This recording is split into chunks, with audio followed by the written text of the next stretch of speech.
Slip disc के अंदर क्या हमेशा सर्जरीज करानी पड़ती है, या ये एक्सरसाइजेज वगैरह से इन चीज़ों से भी सही हो जाते हैं? सर वैसे तो जो है इसमें डिपेंड ये करता है कि कितना ग्रेड का स्लिप डिस्क है और वो कितना बॉडी को अफेक्ट कर रहा है। अदरवाइज अदरवाइज अगर हम परसेंटेज वाइज बात करें, 100 में से 90% मरीजों को हम लोग बिना ऑपरेशन के ही ठीक करते हैं। 100 में से 90 90% मरीजों को हम जो है बिना ऑपरेशन के ठीक करते हैं। 10% पेशेंट ऐसे होते हैं जिनको सर्जरी रिक्वायर्ड होती है। तो जो 90% लोग सही करते हैं वो किस मेथड से सही करते हैं? सर प्रिकॉशंस प्रिकॉशंस में सबसे पहले तो उनका जो पोस्चर करेक्शन है, उसके अलावा मेडिकेशन और उसके अलावा एक्सरसाइज। ये 3 चीज़ें हैं जो कंजर्वेटिव स्पाइन ट्रीटमेंट अंदर हम लोग देखते हैं। सबसे पहले तो उसकी हिस्ट्री ली जाती है, उसका वर्किंग क्या है, कितने घंटे वो बैठ के काम कर रहा है, पालती बनाकर तो काम नहीं कर रहा। आजकल हम देखा होगा कि जैसे जो हमारे पेशेंट्स हैं वो आते हैं, साहब हमारा तो नगीनों काम है, नहीं होगा। हम तो सब नीचे बैठे घाट का काम करते हैं, ठीक है, तो हम तो पालती बना के बैठना पड़ता है या फिर हमें एक पैर करके बैठना पड़ता है। वरक कूटने वाले हैं, ठीक है, महिलाएं हैं आरी तरी का काम करती हैं, 10-10 12-12 घंटे तक एक ही पोस्चर में बैठी हुई हैं, ठीक है। कुछ महिलाएं जो कशीदे काम करती हैं, तो उनका जो पोस्चर है, सिटिंग पोस्चर है, उसे चेंज कराना होता है कि भाई आप इतना लंबा 10-10 12-12 घंटे नहीं बैठे। अगर हम सर्वाइकल की बात करें, डिस्क सर्वाइकल में भी होती है, वो तो पूरी स्पाइन में कहीं भी हो सकती है, तो हमें उसकी हिस्ट्री लेनी है कि भाई तुम्हारा कंप्यूटर पे कितना घंटे बैठने का काम है, मोबाइल कितना देखते हो, हमें उसको अवॉइड कराना होता है। उसे सपोर्ट के लिए कॉलर देनी होती है, फिर हम उसे एक्सरसाइज आइसोमेट्रिक एक्सरसाइज स्टार्ट कराते हैं। तो gradually over time if they accept our treatment regime, तो वो इम्प्रूव कर जाते हैं।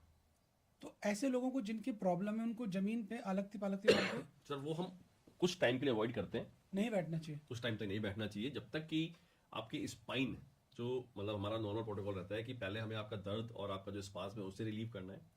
उस ड्यूरेशन में आप ये सब चीज़ें नहीं करें, नीचे बैठना वगैरह।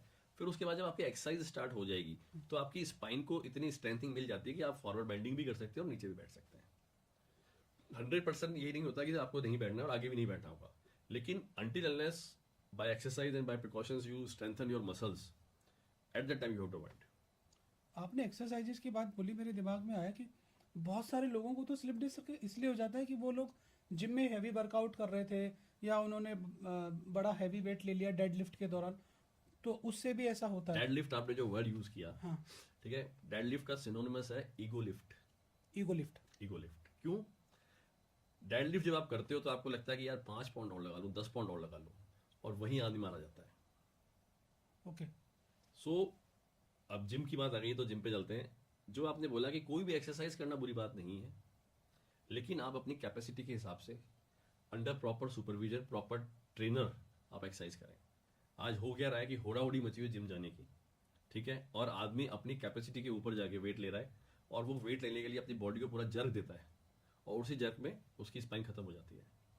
मेरे पास सर ऐसे ऐसे पेशेंट्स हैं जिन्होंने नेशनल चैंपियनशिप मतलब फाइट करके आ चुके हैं बॉडी बिल्डिंग के अंदर, और अब वो रो रहे हैं कि डॉक्टर साहब हमें दोबारा फाइट करनी है, हमें दोबारा खड़ा कर दो, क्योंकि इसी डेड लिफ्ट और ईगो लिफ्ट के चक्कर में उन्होंने हैवी वेट उठाया, जर्क से उठाया और उनकी स्लिप डिस्क हो गई। ये हाल है। तो आप एक्सरसाइज करें, नो डाउट एक्सरसाइज आज के ज़माने में बहुत अच्छी चीज़ है, ठीक है, एक्सरसाइज मैं भी करता हूँ, आप भी जाते होंगे, लेकिन आप अपने जिम ट्रेनर को साथ में लेके उसकी प्रॉपर गाइडेंस में एक्सरसाइज करें, ठीक है। डेड लिफ्ट एक एक्सरसाइज आपने बता दी, उसके अलावा जब बेंच प्रेस लेते हैं तो बेंच प्रेस पे हम हाथ और कंधे पे जोर कम लगाते हैं और गर्दन पे ज़्यादा लगाते हैं। ओके। हम गर्दन से उसको प्रेस कर रहे होते हैं, आप कभी नोटिफाई कीजिएगा बात, तो वो पेशेंट आते साहब हमारे तो गर्दन पूरा दर्द है,